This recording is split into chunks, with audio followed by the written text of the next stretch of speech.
caminhos. Ensina-nos, exorta-nos, corrige-nos e demonstre para com nós as tuas infinitas misericórdias e o teu infinito amor, é o que eu te peço.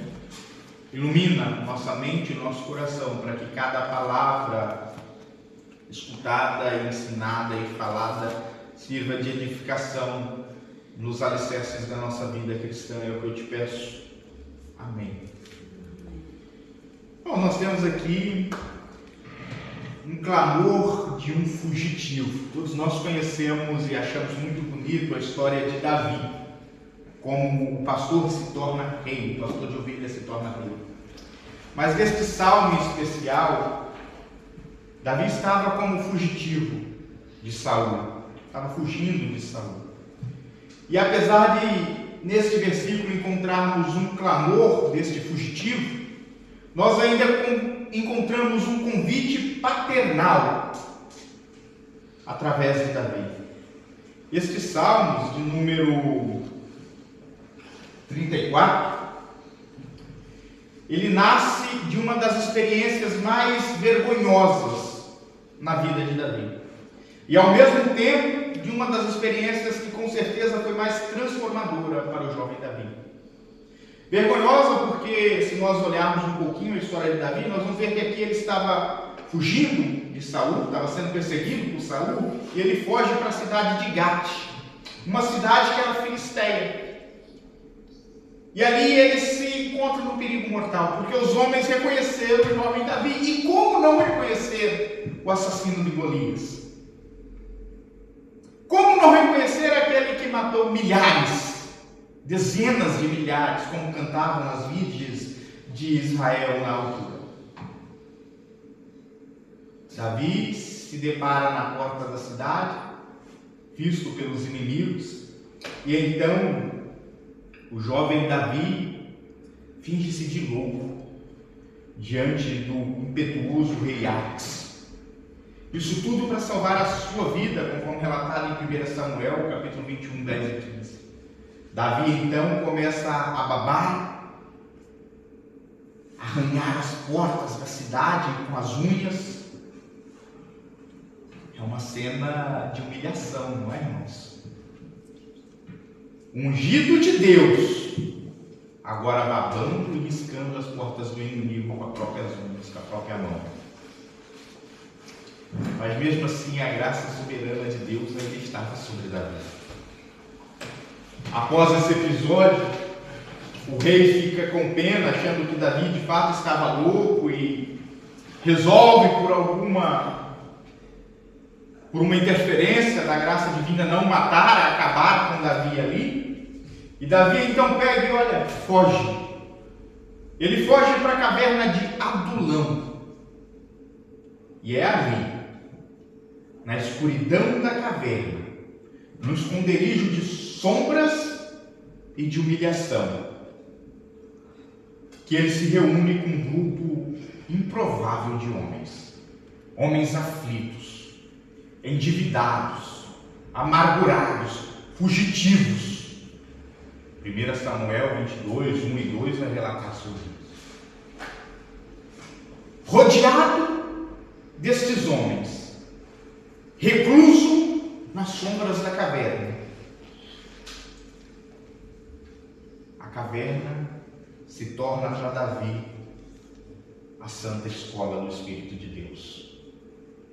O fugitivo, Davi, está prestes a se tornar pastor, não de ovelhas, mas de homens.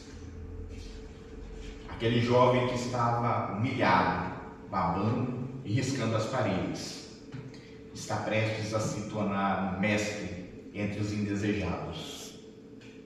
É neste contexto que esse Salmos de número 34 é escrito e surge. Davi o faz não como um rei, não como herói de Israel, mas como um discípulo que foi quebrado e reconstruído. Davi escreve como um pai escreve aos filhos, reconhecendo que a libertação ou a misericórdia que o rei Aques usou para com ele não veio da astúcia própria de Davi, mas da graça do Senhor. É com o coração quebrado que Davi faz o convite para os seus companheiros naquela caverna. É com voz piedosa que ele diz: vinde, filhos, escutai-me, porque eu vos ensinarei o temor do Senhor. E é bem verdade que eu não sou pai de nenhum de vocês, a não ser da Axe e da Radassa. Mas eu vos convido a vir, a me escutar esta noite, porque eu vou ensinar uma vez mais a vocês o temor do Senhor. Davi começa com o verbo, vinde. Mas não é só gramática, irmãos. Isso daqui é o eco do microfone da graça. É a microfonia da própria voz do Senhor.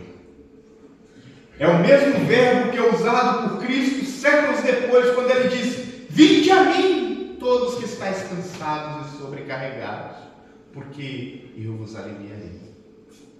Davi aqui ele fala com autoridade, chamando os seguidores de filhos, com o objetivo não de demonstrar uma autoridade superior, mas de expressar cuidado que só o pai tem com o filho, com o objetivo de mostrar que assim como ele foi discipulado, ele está disposto a discipular, com a mesma ternura que ele foi pastoreado por Samuel, ele está disposto a pastorear.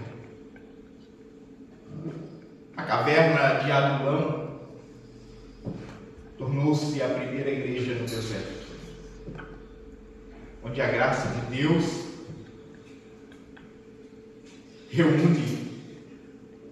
se reúne com o que todo mundo estava desprezando. A palavra vinde aqui é mais do que um convite, irmãos, é o reflexo do chamado eficaz que alcançou o meu coração e o seu.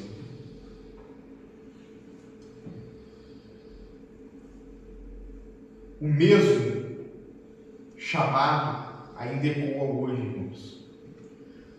Os documentos de Dort, o sino de Dort, os cânones de Dort, diz que o Espírito Santo torna o chamado de Deus irresistível aos eleitos, inclinando o coração de homens que antes estavam na desobediência para a obediência do Senhor. Assim, quando Davi diz: vinde, é o próprio Deus falando através de Davi.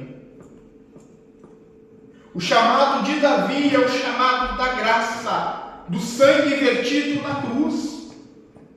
Ele não convida os perfeitos a permanecer na perfeição, mas ele grita para os aflitos, para os desprezados, para os rejeitados. Ele não chama os fortes a se fortalecerem, se revestir de armadura, não. Ele chama os quebrados a se porem de pé. O mesmo ocorre hoje.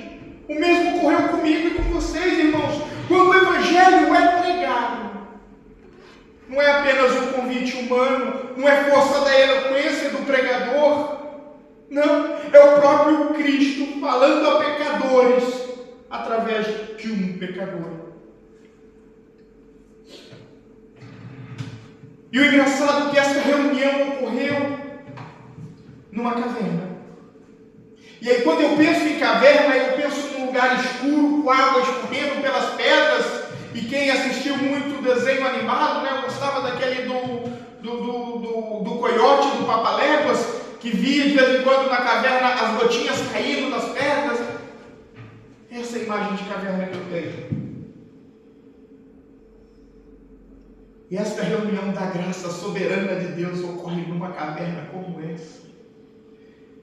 Isso é um lembrete, meus irmãos, que a graça de Deus, a comunhão com os santos, não depende de tempo luxuoso, suntuoso, de grandes arquiteturas, por mais bonito que seja, mas não depende disso. A presença de Deus está entre os humildes de coração, entre os mansos, entre os que submetem-se à autoridade divina, aos que reconhecem o chamado do bom pastor Cristo Jesus, nosso Senhor. E aí Davi faz uso de um verbo imperativo, de um imperativo. Ele diz: vinde, e depois ele diz: escutai-me. Esse é o segundo movimento que Davi pede. O primeiro movimento é ir até ele, Julieta. O segundo é escutar. Deus dá fé no coração, irmãos. E esta fé é como sinos de uma torre muito alta, que ressoa por toda a cidade, alcançando becos e vielas. A fé ressoa do coração até os ouvidos. Romanos capítulo 10 e 17 diz que a fé vem pelo ouvir, e o ouvir a palavra de Cristo. O verbo hebraico utilizado aqui une os sentidos de ouvir e obedecer como se fosse um. Isso porque ouvir, Vitor, sem obedecer é engano, e enganoso é o coração do homem.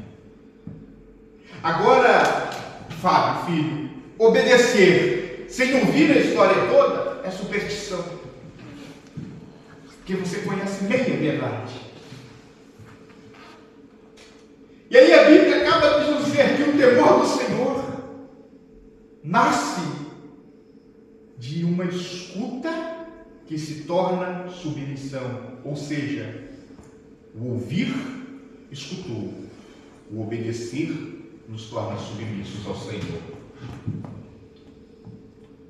O Catecismo Maior de Westminster, na pergunta 160, ensina que devemos ouvir a palavra de Deus com diligência, zelo, cuidado, com preparação e oração, recebendo-a com fé, amor e humildade.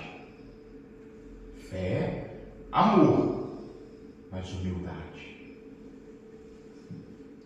Ouvir, então, irmãos, é um ato de adoração solene.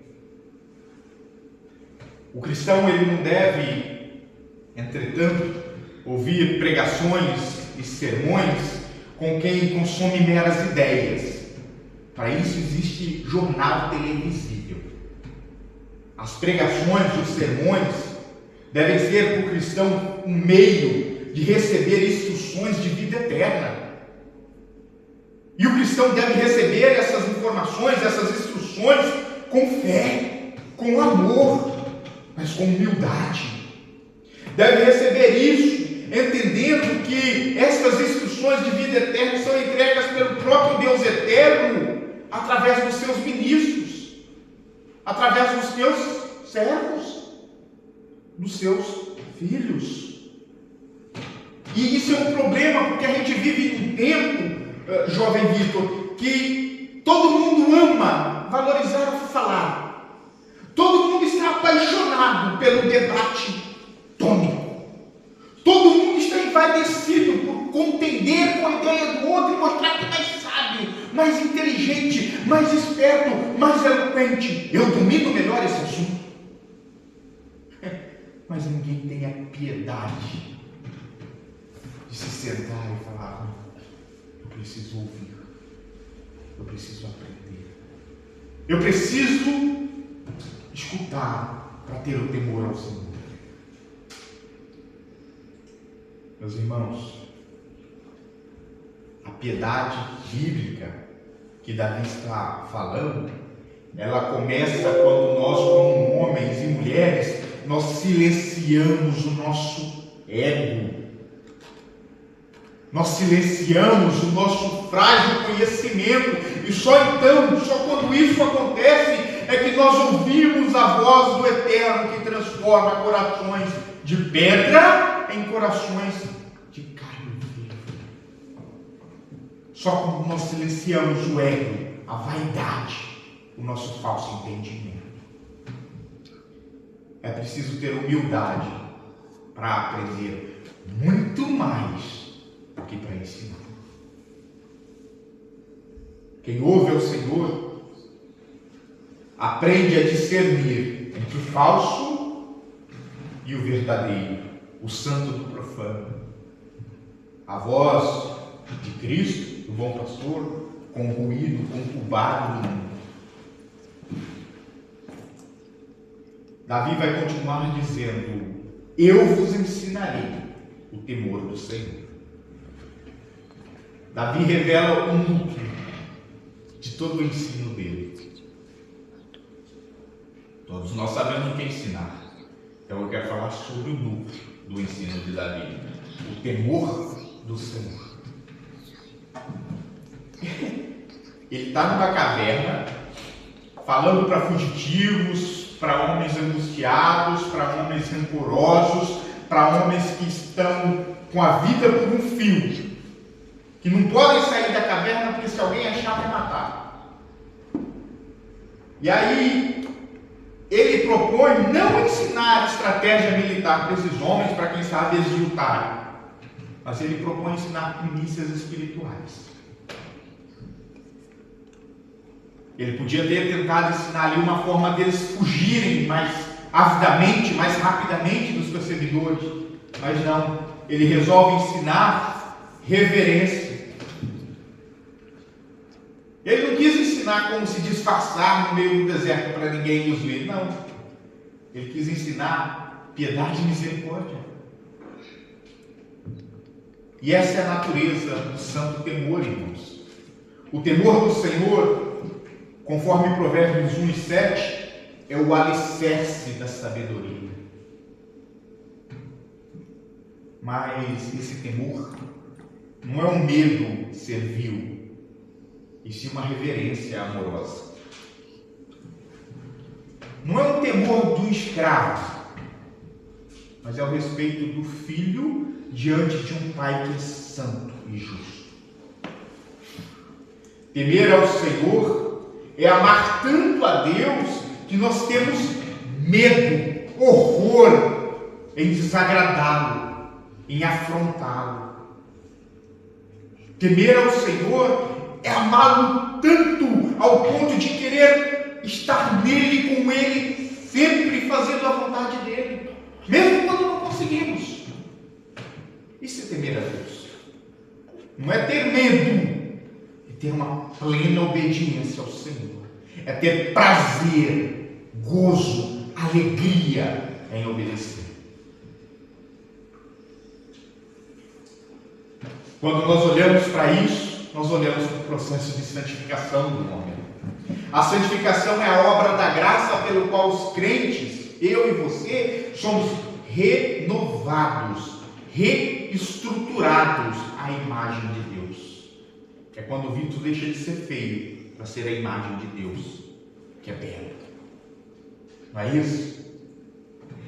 Este processo, irmãos, é o próprio viver do crente. O temor santo não está separado, mas é o viver com Deus. Isso significa que nós devemos ajustar toda a nossa vida à santidade divina. E como isso é difícil! Como é difícil irar, mas sem pecar. Como é difícil tornar e pegar e tornar as coisas banais e triviais dessa vida de forma que elas possam dar glórias a Deus. Como é difícil arrumar as cadeiras, limpar a casa, fazer comida, lavar um prato, ir trabalhar e suportar patrão chato falando no ouvido e mesmo assim fazer tudo isso para a glória de Deus.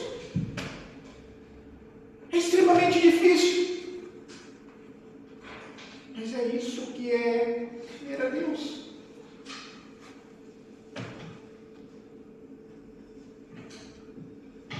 Nós temos Antigo e Novo Testamento na Bíblia. E esse temor a Deus aparece no Antigo e no Novo Testamento. No Antigo Testamento, o temor aparece como o princípio, o alicerce da sabedoria. No Novo Testamento, como fruto do amor. Isaías profetiza, em Isaías capítulo 11, versículo 2 e 3, que sobre o Messias repousaria o espírito do temor ao Senhor. Essa é a profecia que Isaías fez. Vem Jesus, nasce na manjedoura, cresce, vive seu ministério, e no final ele leva em excelência essa reverência perfeita até a cruz, morrendo para cumprir as ordens do Pai. Assim, irmãos, O temor, que antes era o alicerce, se torna cristocêntrico. Assim, começa na visão da santidade do Pai, um temor que transforma os seus filhos. E este que começa na visão da santidade do Pai, passa e cresce na comunhão com o Filho. E se manifesta na obra do Espírito Santo, a santificação na vida dos eleitos do Senhor. Isso é um ensino prático do temer a Deus. Davi, ele diz: eu vos ensinarei. Só que o temor não é aprendido na teoria, mas pela experiência da graça. Davi ensina na prática. Porque ele estava ali naquela caverna, na mesma qualidade dos demais, como fugitivo, como pecador, como alguém que carecia da graça, da glória e da misericórdia do Senhor. Meus irmãos, cada aprovação na minha e na sua vida é uma lição. Cada livramento que nós recebemos do Senhor é como se fosse um capítulo do livro da pedagogo, do livro da pedagogia divina. Deus, de modo muito santíssimo e sábio, governa todas as criaturas e as ações dessas criaturas. Assim, cada circunstância se torna uma sala de aula em que nós aprendemos do próprio Deus através do Espírito Santo. Então, meus irmãos, este temor aprendido pelo Senhor no coração nos leva a viver diante de Deus, mesmo quando ninguém está vendo as coisas ordinárias. Este temor ao Senhor, quando levado para os nossos lares, faz com que nós cultivemos uma reverência nas relações familiares, porque entendemos que nessas relações familiares também o Senhor é glorificado.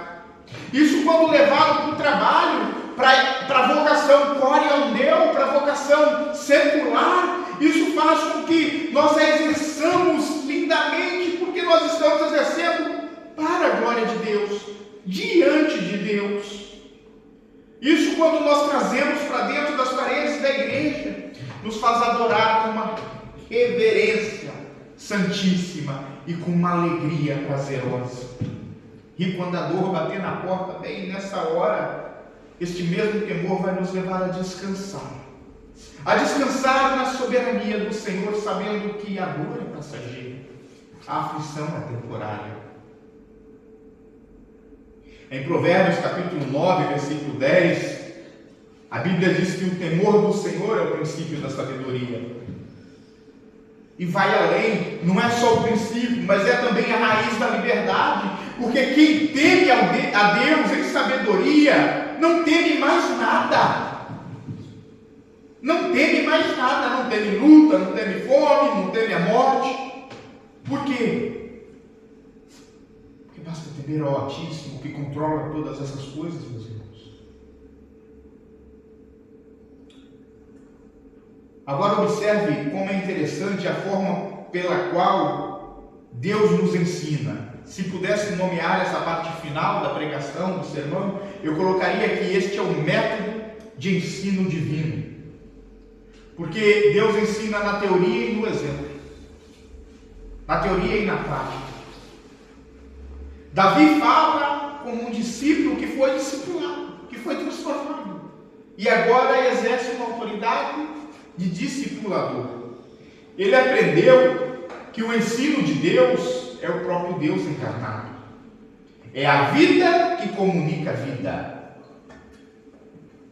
Deus ensina por meios visíveis. Eu estou fazendo isso agora. Mas Ele também ensina por meios invisíveis. Que é quando a cabecinha de vocês vai começar a sair faísca à noite, assim, uma fumacinha. Faz, será que o pastor falou certo aquilo? Deus também ensina pela palavra. Ele ensina pela providência. Ele ensina pelo exemplo e pelo Espírito. Como é que ele ensina pela palavra? Toda a instrução verdadeira vem das Escrituras. Para qualquer área da nossa vida, vem das Escrituras.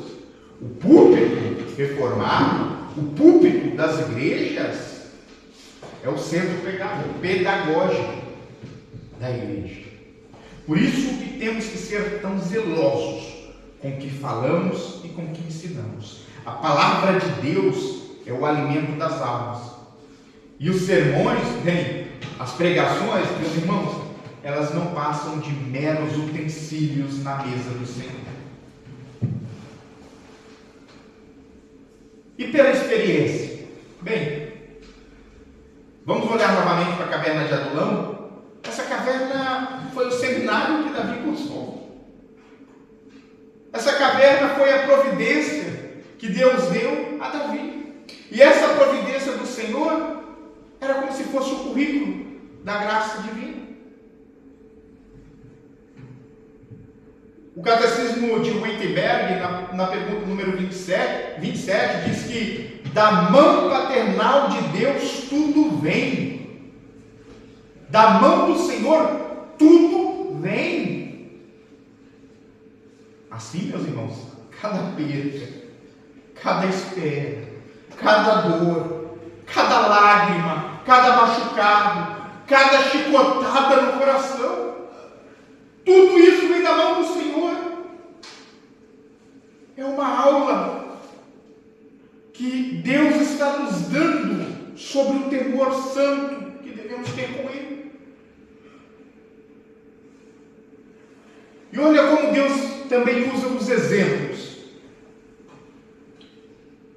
Abraão, Deus usou para ensinar fé para Israel. Moisés, Deus usou para ensinar obediência ao pedir o filho. E Cristo, o próprio Cristo ensinou perfeição. Deus sempre instrui por meio de vidas. E se Ele instruiu através da vida de Abraão, como instruiu, através de Moisés, como instruiu, por que Ele não vai instruir através da sua vida outras pessoas? Paulo, mais na frente, ele entende, compreende isso muito bem, porque ele pega esse mesmo princípio e faz isso ecoar em toda a igreja primitiva. Ele diz assim: sede meus imitadores, porque eu sou imitador de Cristo. Então, se você estiver com preguiça de olhar para Cristo e imitar Ele, olha para mim e tenta me imitar. Essa doutrina, irmãos, olhar para isso é entender que a doutrina não é recebida de verdade até que molde toda a vida do cristão. Porque babucear palavras é fácil. Porque pegar na internet, num livro, sobre um determinado assunto, tirar notas de rodapés e usar aquilo dali para defender o teu ponto de vista e o meu ponto de vista, isso é muito fácil. Qualquer analfabeto da graça divina consegue fazer isso. Agora, ter a vida moldada de forma a refletir a perfeição de Cristo, isso eu não consigo fazer. Isso você não consegue fazer. Só quem faz isso na vida do homem é Deus através do Espírito Santo. É só o Espírito Santo que transforma desse jeito. E é neste Espírito, com este Espírito, através deste Espírito, que ocorre o aprendizado espiritual. O Espírito Santo, ele torna eficaz o que o pregador está falando. O Espírito Santo, ele é o mestre interior. Porque o que eu estou falando para vocês, domingo que vem, vocês não vão saber mais da metade. Mas o que é proveitoso para vocês, o Espírito Santo vai inculcar na cabeça e no coração. Ele é o mestre que grava no coração as verdades do Senhor. Então, meus irmãos, vejam cada circunstância como ensino do Senhor. Nós que já somos pais, nós devemos ensinar nossos filhos com exemplo. E vocês que um dia serão, já comecem a pensar nisso. Que o exemplo de vocês vai educar seus filhos. No âmbito da eclesiologia, no âmbito da igreja, Meus irmãos, eu sei que é complicado, principalmente agora no invernão, chuva, frio. Sei que é complicado. E quem dirá o Vitor e a Julieta? A Julieta vem de Braga. O Vitor vem de Ponte de Lima. Agora vai pegar chuva daqui para lá, que se brincar, mal vê uma estrada. É difícil, é? Mas, meus irmãos, venham à igreja, pelo amor de Deus. Vem para aprender, vem para ensinar. E mais do que isso, vivam depois do que vocês aprenderem aqui. Vivam, exerçam através do exemplo de vocês na vida dos outros o que nós conversamos, brincamos, gesticulamos e falamos aqui. Trabalhem constantemente como se fossem alunos do próprio Cristo, irmãos, porque vocês são. E lembre-se que a aprovação, a luta, é a aula mais eficaz que a graça do Senhor pode nos dar. Agora, o temor do Senhor, e eu já estou concluindo, não é um fardo, mas ela é fonte de alegria. Os versos seguintes, e não precisa pôr, Radassa, só se você der conta, que eu sei que o computador está um bocado complicado, mas os versos seguintes, do verso 12 ao 22, vai revelar uma série de frutos dessa reverência, desse temor ao Senhor. No verso 12, nós lemos que, assim, quem é o homem que deseja a vida? O temor do Senhor traz vida e plenitude. O temor do Senhor prolonga a vida. É verdade. Mas não em anos, como as pessoas costumam dizer. O temor do Senhor prolonga a vida em comunhão. Cristo prometeu: eu vim para que tenham vida e vida em abundância. Agora, e se eu ler assim? Eu vim para que tenham vida e vida em comunhão.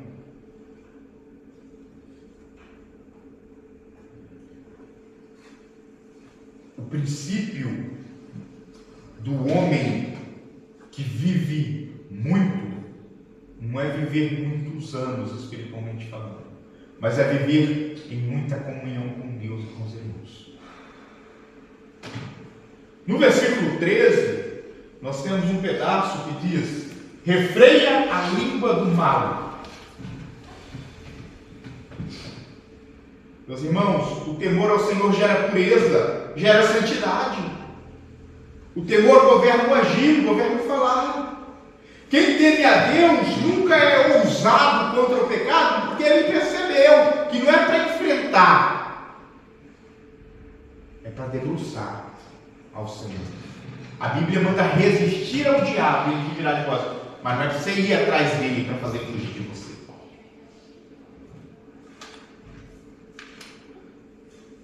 Precisamos entender que o temor ao Senhor é o motor da santificação contínua. E todo motor funciona com alguma coisa. Neste caso, com a fé. O Vitor é mecânico e sabe bem disso. No verso 15, nós podemos ler: os olhos do Senhor estão sobre os justos, ou repousam sobre os justos. O temor de Deus assegura a presença de Deus. Deus vê, Deus ouve, Deus livra. A providência divina não é um conceito abstrato, irmãos, mas é um cuidado ativo que Deus tem com a criação, com seus filhos, com seus servos. O salmista mais à frente vai escrever: eleva os meus olhos para o monte, de onde me virá o socorro? Nós podemos responder como ele mesmo respondeu, irmãos. É certo que o nosso socorro vem do Senhor dos exércitos, Criador dos céus e da terra, aquele que era, aquele que é e aquele que haverá de ser, aquele que faz com que cada estrela seja conhecida pelo nome, aquele que governa ímpio e justo, santo e profano, aquele que estabelece os limites do céu, aquele que cria a vida, aquele que tira a vida, aquele que governa tudo, da luz à escuridão.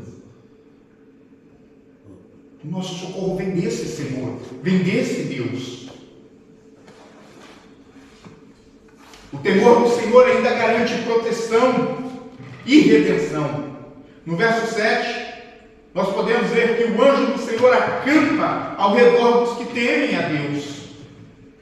Cristo é o próprio guardião do seu povo. A Bíblia nos ensina que Deus está em nós. Com isso, o temor está próximo. O temor a Deus está próximo dos nossos corações. E o medo se afasta. Eu não compreendo e não consigo entender o cristão que ele tem medo da morte, medo de perder a salvação, medo de amanhã. Nós podemos pôr em prática, sim, o cuidado com o dia de amanhã, o planejar os nossos caminhos, o reservar, né? Se preparar, se guardar, mas não com medo. Se os nossos planos derem bom, forem bem, correr tudo bem, glória a Deus por isso, porque era da vontade do Senhor. E se tudo for mal, fechar as portas e você voltar para o zero, glória a Deus por isso, porque essa é a vontade do Senhor.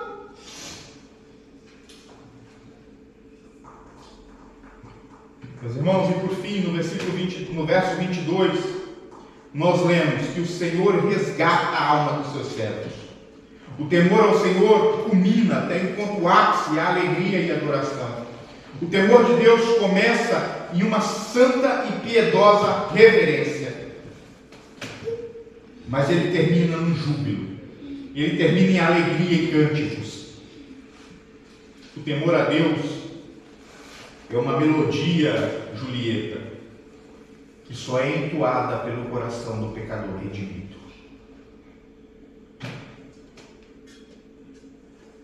Para concluir, nós temos um convite final feito na caverna de Adulão.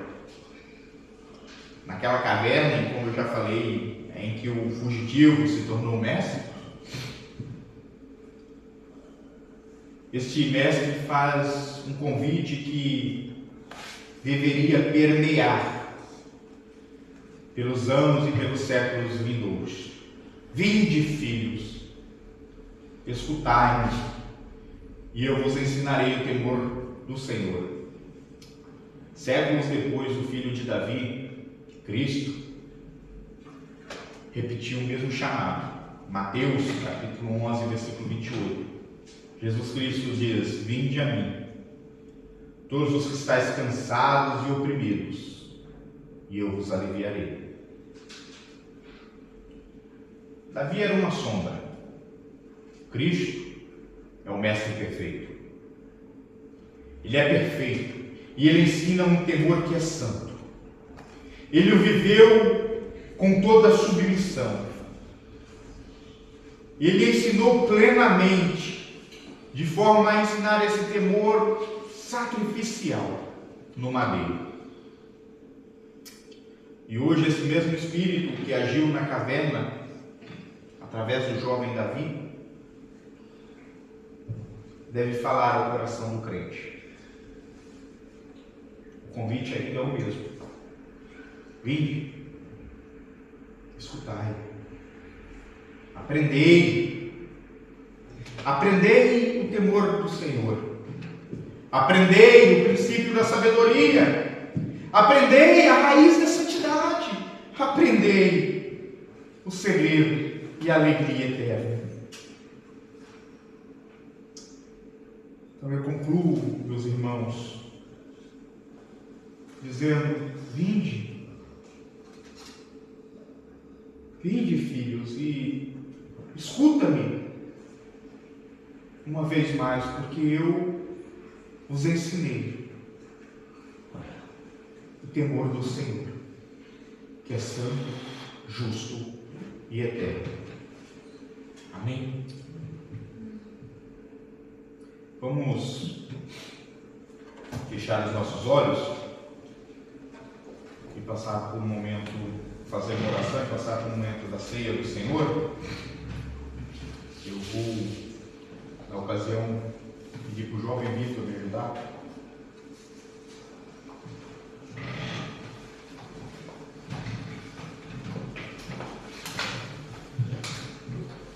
Vamos nos pôr de pé, irmãos, para orar? Filho, ora bem, terminando esse momento, entrando na ceia. Querido Deus, estamos aqui mais uma noite, agradecer por esse momento, esse ensino, Senhor, a tua palavra, esse pão, cada dia da nós, Senhor. Abençoa cada um que está aqui, Senhor. Abençoa o meu Paulo, que não pôde estar aqui presente, do Matias, que não esteve presente, mas que estão onde estão agora, são os Senhor. Abençoa cada um aqui. Venha abençoar a Santa Ceia, Senhor, que a gente venha sair daqui, Senhor, mas cheio do Espírito Santo, Senhor, para aprendizado, que a gente possa viver uma vida plena e digna, Senhor. Em Jesus, Senhor. Irmãos, como vocês sabem,